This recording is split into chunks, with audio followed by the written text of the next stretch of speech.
On this day in history, we remember the remarkable individuals who shaped our world. Welcome to Who Died Today in History, where we honor their legacies. From artists to leaders, their impact lives on. If you find their stories meaningful, like, subscribe, and hit the bell to stay connected.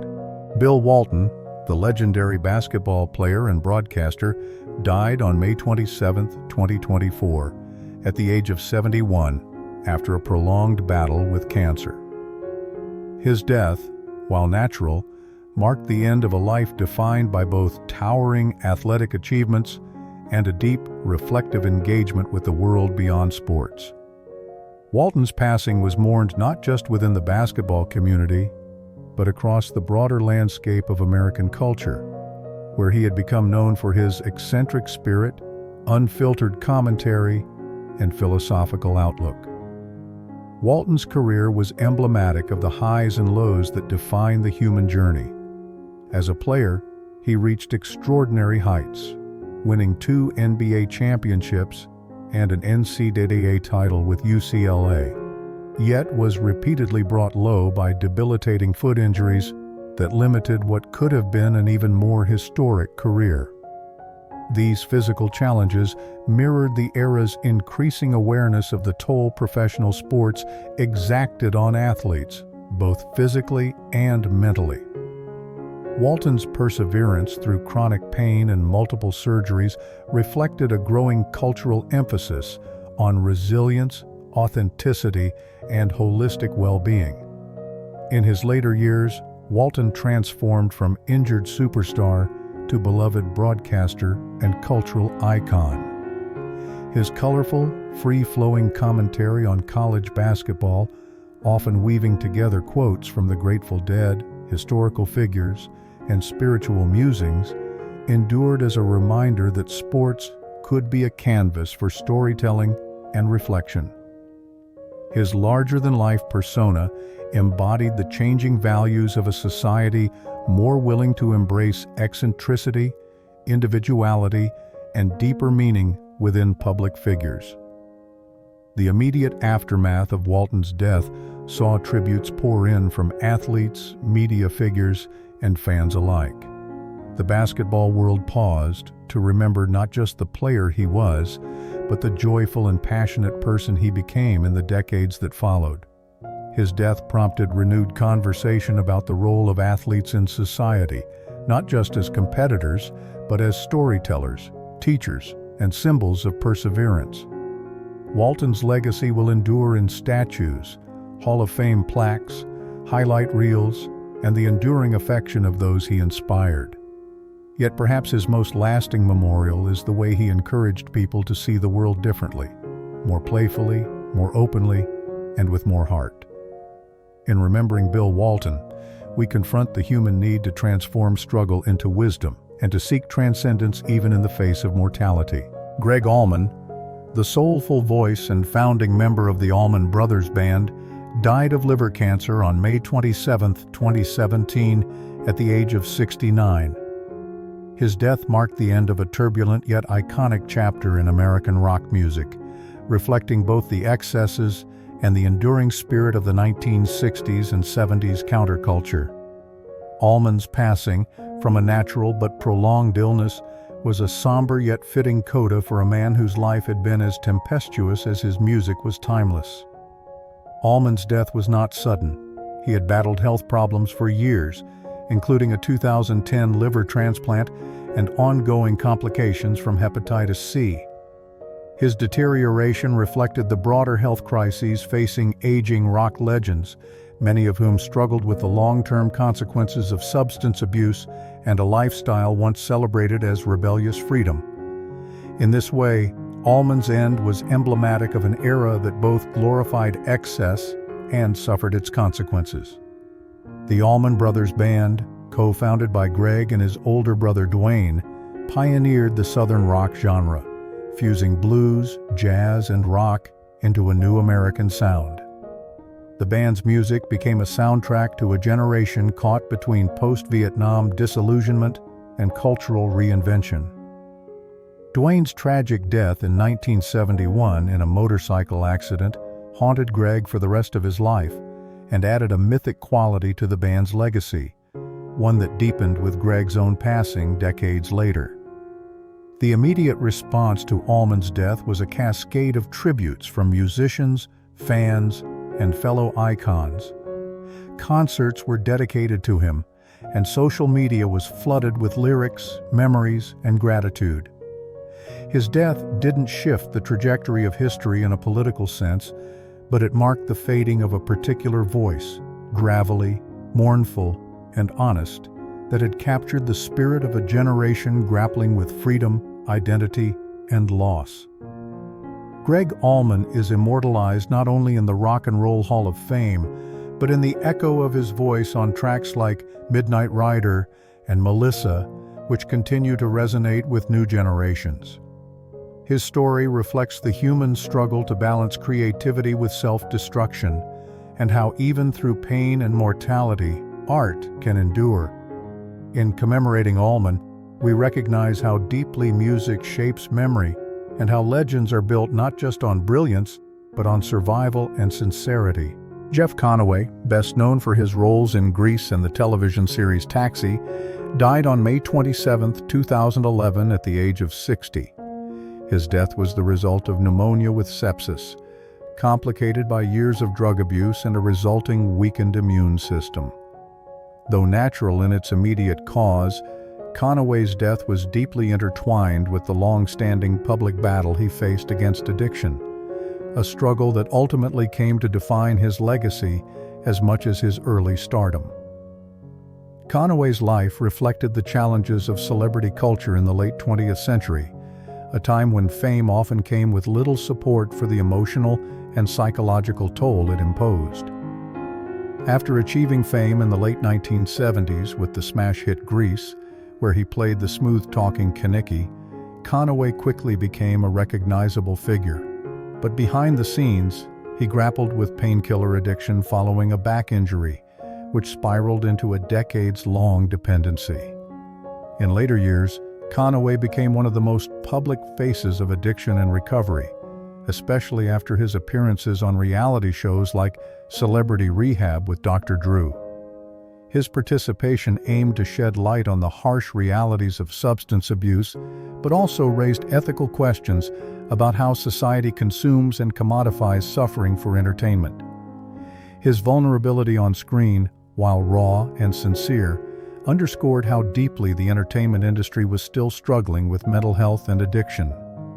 The immediate aftermath of Conaway's passing was met with a mix of mourning and reflection.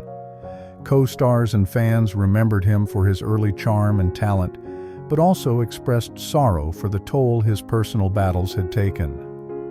While his death did not shift the trajectory of history, it served as a cautionary tale about fame's fleeting nature and the high personal cost that can come with public adoration. Jeff Conaway's death reminds us of the fragile boundary between public success and private despair. His legacy is preserved not only through his film and TV work, but also in the broader dialogue around addiction and mental health that his story helped shape. In remembering Conaway, we confront our societal tendency to both idolize and overlook celebrities, recognizing the importance of compassion, understanding, and support in humanizing those we put on pedestals. Ezard Charles, often remembered as the Cincinnati Cobra, died of complications related to amyotrophic lateral sclerosis, ALS, on May 28, 1975, at the age of 53. His death was natural but tragic, the culmination of a slow and painful neurological decline that contrasted sharply with the physical prowess he had once displayed in the boxing ring. As a heavyweight champion in the mid-20th century, Charles's passing highlighted both the physical toll of contact sports and the limited understanding and treatment of neurodegenerative diseases at the time. Charles rose to prominence during a period when boxing was both a symbol of national pride and a stage for African American athletes to challenge racial boundaries. Crowned the world heavyweight champion in 1950 after defeating the legendary Joe Louis, Charles stood as a quiet, disciplined counterpoint to the brash personas of other fighters. His career, marked by over 90 professional wins, reflected the values of post-war America: discipline, resilience, and the pursuit of excellence in the face of adversity. His death did not send immediate shockwaves through history in the way political assassinations or public executions do, but it did reinforce a growing awareness of the long-term health consequences suffered by athletes, especially boxers. The diagnosis of ALS, a rare debilitating disease, underscored the fragility even of the strongest human bodies. In many ways, Charles's decline reflected a broader conversation that would intensify in later decades: the price of glory in sports and the responsibility society has to those who entertain and inspire us. Though Charles never achieved the fame of Muhammad Ali or Mike Tyson, his legacy grew after his death. Cincinnati, his hometown, named a major street, Ezard Charles Drive, in his honor. His life has been revisited in documentaries, sports retrospectives, and historical analyses that celebrate not only his ring accomplishments, but also his humility and gentlemanly conduct outside it. Ezard Charles's story, like so many others, invites reflection on how we remember heroes, not just in their moments of triumph, but also in their vulnerability. We immortalize them through naming, storytelling, and artistic depiction, not to freeze them in time, but to remind ourselves of the full arc of human greatness: strength, fallibility, and the grace with which one meets the end.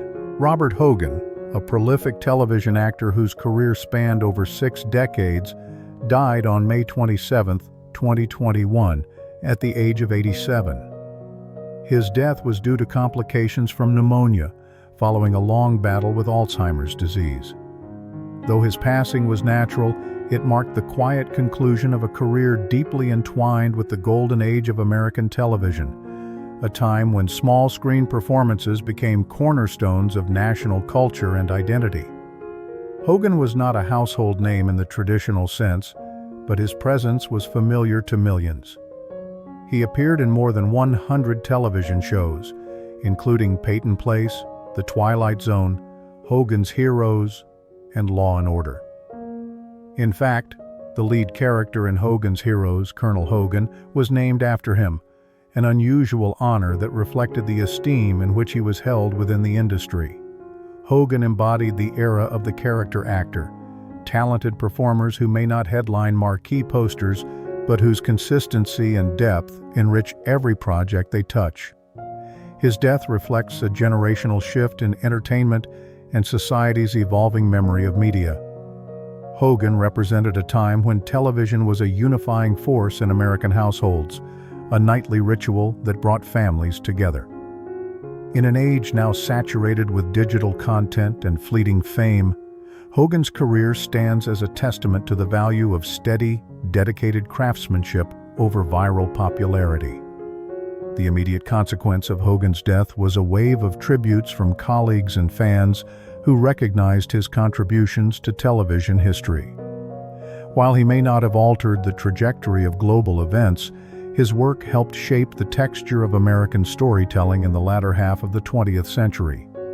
Hogan's death, like many in his generation, underscores humanity's enduring relationship with legacy. We often remember not only the loudest voices or most dramatic stories, but the quiet professionals whose body of work speaks volumes. His memory is preserved through reruns, archival footage, and the very character of Colonel Hogan, whose name lives on as a subtle tribute. Ultimately, Robert Hogan reminds us that while mortality is universal, memory is selective. We immortalize figures like him not only through awards or grand monuments, but through the roles they played in shaping our everyday cultural experience, one performance at a time. Gretchen Wiler, an accomplished Broadway actress and passionate animal rights activist, died on May 27, 2007, at the age of 75. Her death, attributed to complications from breast cancer, marked the end of a multifaceted career that bridged glamour and advocacy. Though her passing was from natural causes, it came at a time when the entertainment industry was beginning to more openly embrace humanitarian and activist roles for celebrities, something Wiler had championed long before it became fashionable. Wiler's early career sparkled on the stage. She was a prominent figure in musical theater during the mid-20th century, starring in acclaimed productions such as Bye Bye Birdie, Damn Yankees, and Silk Stockings. She possessed a magnetic stage presence that made her a favorite among audiences and critics alike. However, as time passed, Wiler found her truest calling not under the spotlight, but in advocacy. In 1986, she founded the ARC Trust, an organization dedicated to animal welfare, which later evolved into the Humane Society's Hollywood office and the Genesis Awards, an annual event recognizing media that highlights animal issues. Her death reflected a shift in the values of her era. At a time when the public was becoming more conscious of ethical consumption, environmentalism, and animal rights, Wiler's life embodied this cultural transformation. Her transition from actress to activist mirrored the broader societal journey from spectacle to substance, from entertainment for its own sake to art that serves a cause. The immediate consequences of her passing were felt most deeply in the advocacy community. Wiler had been a pioneer in leveraging celebrity to promote social good, and her absence left a void in that space. While she may not have shifted the course of history in a conventional sense, her work influenced a generation of activists and set a precedent for celebrity-driven advocacy. Her legacy is preserved through the Genesis Awards, which continue to honor the intersection of media and animal welfare, as well as through the many lives she touched in both theater and activism. Gretchen Wiler's life and death remind us that the power of memory lies not just in fame, but in purpose. We immortalize figures like her not only through tribute performances or archived interviews, but through the causes they championed and the ideals they left behind. In this, Wiler's spirit endures, a voice for the voiceless, on and off the stage. Bill Pertwee, beloved for his role as the blustery ARP Warden Hodges in the iconic British sitcom Dad's Army, passed away on May 27, 2013, at the age of 86. His death, attributed to natural causes, marked the end of an era for many fans of classic British television. Though he did not die tragically or violently, the quiet nature of his passing mirrored the understated, everyman quality that made Pertwee so endearing to audiences across generations. Pertwee's work on Dad's Army, which aired from 1968 to 1977, captured the quirky, stubborn resilience of Britain during World War II, a time defined by rationing, air raids, and the steady resolve of civilians. His character, a self-important yet comical figure constantly at odds with Captain Manwaring and the Home Guard, embodied a humorous take on the tensions and egos of wartime bureaucracy. Pertwee's portrayal not only provided comic relief but also served as a cultural time capsule, reflecting a post-war Britain still coming to terms with its identity amid shifting global power and national pride. The immediate consequence of his passing was a wave of nostalgia. Fans and former colleagues paid tribute to his comedic timing and gentle demeanor. In a broader sense, his death underscored the fading of a generation of entertainers who had first-hand experience of wartime Britain and who brought those memories vividly to life for television audiences. As other cast members of Dad's Army had passed before him, Pertwee's death further signaled the closing of a cherished chapter in British cultural memory. His death, while not revolutionary in a historical sense, deepened the public's reverence for the era he represented. It also reminded audiences of the power of humor to process hardship, a value deeply embedded in the British wartime psyche. Pertwee's legacy, like that of many performers whose work becomes entwined with national identity, endures in reruns, fan conventions, and public memory. Through art and commemoration, be it statues, archived interviews, or television marathons, we keep alive the spirit of entertainers like Pertwee. His work offers a window into the past, showing how laughter and resilience can coexist, especially in times of uncertainty. In remembering figures like him, we recognize the quiet power of humor in shaping cultural identity and the enduring impact of those who make us smile through the storm.